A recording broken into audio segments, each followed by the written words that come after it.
થોડુંક નીચે કરી દેવાનું છે.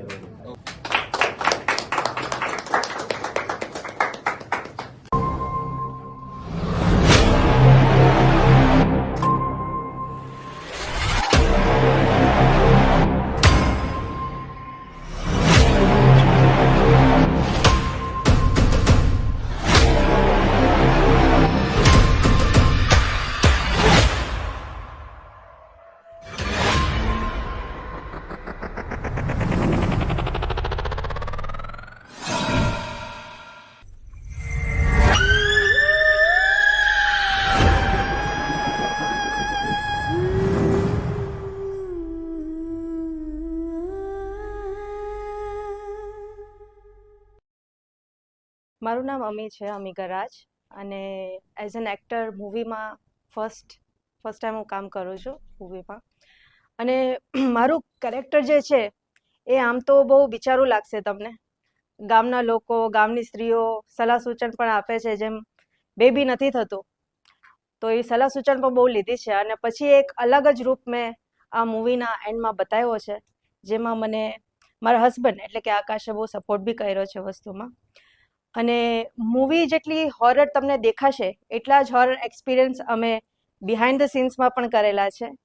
અને અમારી જે મજાની વાઇબ્સ છે શૂટિંગ કરતા ટાઈમે, એ તમને પોઝિટિવ વાઇબ્સ આ મૂવીમાં પણ તમને જોવા મળશે.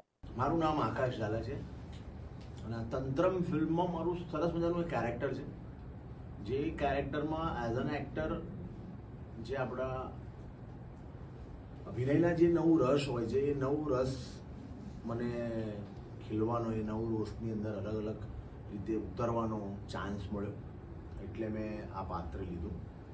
અને આ ફિલ્મની અંદર તમે આકાશ ઝાલાને ફિમેલના ગેટઅપમાં પણ જોશો, જે એક નવી વાત છે. અને ડાન્સ પણ છે એની અંદર, ગીત, એક સરસ મજાનું ગીત પણ છે. અને આમ તો મારા દેખાવના કારણે મોટે ભાગે મને નેગેટિવ કેરેક્ટર કંઈ મળતા હોય છે વધારે, અને મને એન્જોય કરું છું, મને કમ્પ્લેન નથી એની, આઈ લવ દેટ. પણ એની સાથે સાથે હું કોમેડી પણ બહુ સારી કરું છું. તમે મારી આની પહેલાંની ફિલ્મોમાં જોયું જ હશે, ઘણી બધી ફિલ્મો છે. મારે અત્યારે એ ફિલ્મોનું નામ નથી દેવું, કારણ કે અત્યારે આપણે તંત્રમ માટે ભેગા થયા છે. તો આ પાત્રમાં બધું જ છે, કોમેડી છે, ઇમોશન્સ છે, અલગ અલગ પાત્રમાં જવાનું પણ છે, મલ્ટિપલ પર્સનાલિટીવાળી વાત પણ છે, અને સૌથી મજાની વાત મારી હિરોઈન છે. એટલે બહુ ઓછી ફિલ્મોમાં મારી જોડે હિરોઈન હોય છે, હિરોઈન છે. અને બાળકોની જોડે કામ કરવાની મજા આવી, કારણ કે ગામના અમુક બાળકોના જે પાત્ર છે, રિશા છે, બીનાની વચ્ચે, બધા જોડે બહુ મજા પડી. અને હોપફુલી ફિલ્મ તમને લોકોને ગમશે. અને સરસ ટાઇટલ બહુ કેચી છે, તંત્રમ. તમે હમણાં સવાલ પૂછ્યો કે કેમ તંત્રમ નામ રાખ્યું. આપણા ત્યાં બાળક થાય તો આપણે નામ સરસ મજાનું ગૂગલમાં સર્ચ કરીએ અને બધાને કરીને રાખીએ કે એમાં બેબી એવું કરીને જવા દઈએ. એટલે આ તંત્રમ નામ બહુ જ સરસ છે, જેથી બોલવામાં પણ મજા પડે છે, વજન પડે છે, અને એક નવો સબ્જેક્ટ છે. મારું નામ હાર્દિક બુટાણી છે ને હું આમ તો એક હાસ્ય કલાકાર છું, સ્ટેન્ડઅપ કોમેડિયન.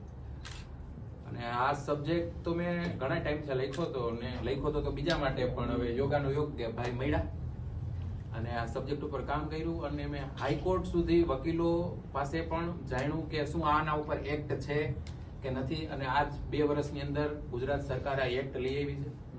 તંત્ર એક એવો વિષય છે, રસાયણ વિજ્ઞાન ઉપર વિષય છે, સનાતન ધર્મનો એક પાયો છે, એની અંદર વેદોની અંદરથી તંત્ર નીકળેલું છે.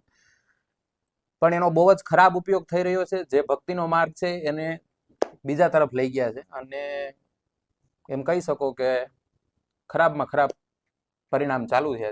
અને એને લીધે ભાઈએ કીધું કે અમે એક વિષય ઉપર જોયું હતું કે છોટા ઉદેપુર સાઈડ જ એક છોકરીનું કતલ કરી નાખવામાં આવ્યું હતું.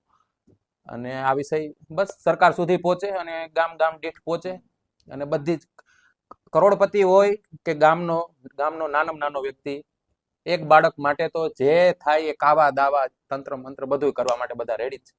બસ આ જ વિષય છે કે આપના માધ્યમથી આ ગામ દીઠ પહોંચે. આપ જે પ્રશ્ન. વિરેશ નાયક આ મૂવીનો એક એવો હિસ્સો છું કે જેનું કામ છે તપાસ કરવાનું. એટલે આમ તો કહી શકું પોલીસ પોલીસ ઇન્સ્પેક્ટર જે ગામડાની અંદર જે પોલીસ વાળા હોય ને હા એવો છું એમ. અને ઘણું બધું શોધવાનું કામ મારું છે, શોધ્યું પણ હતું અને એક સરસ એક્સપિરિયન્સ થયો છે ચિન્મયભાઈની જોડે.